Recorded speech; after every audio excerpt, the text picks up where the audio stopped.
I'll be speaking about a community post where I asked viewers whether they thought there were more informants years ago or presently. 20% believe there were more informants years ago, and 80% believe that number increased presently. Since the FBI's inception, which was created in July 1908, they've utilized informants. In 1961, under FBI Director J. Edgar Hoover, the FBI created the Top Echelon Informant Program, where agents were encouraged to cultivate informants considered to be at the top tiers of organized crime. The criteria to be considered a top echelon informant is most interesting and is as follows: be an accomplished professional serial killer, be a high ranking member of a prominent criminal organization, disseminate highly sensitive information to the FBI Department of Justice official on a daily basis concerning their criminal organization's activities. Two good examples would be Whitey Bulger and Greg Scarpa. On an average, the FBI spends approximately $42 million a year on informants, and most are authorized to commit crimes with permission by their federal handlers.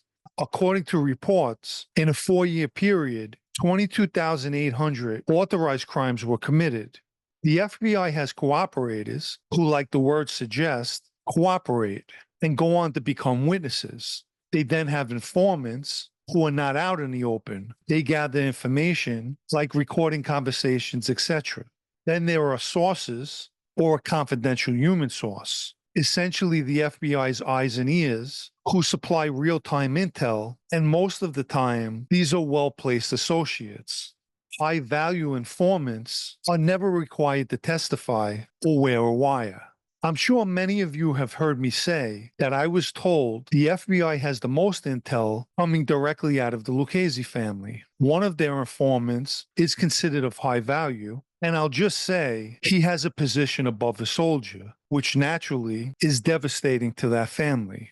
I also mentioned a Gambino associate who lives on Staten Island and is still active to this day. The guy he was around was away, and their own people told me that this guy was no good and to be careful. When the guy he was around came home, guess what?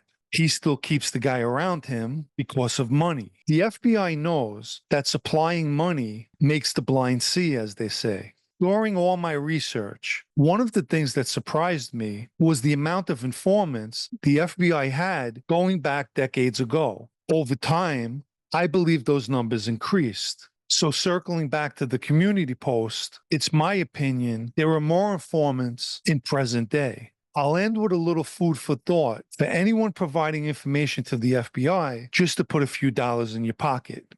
First and foremost, I shouldn't know the identity of some of the active informants. Think about that. And more crucially, following an internal audit, it was discovered that the FBI is not safeguarding these classified reports, which basically puts the people providing the information at total risk.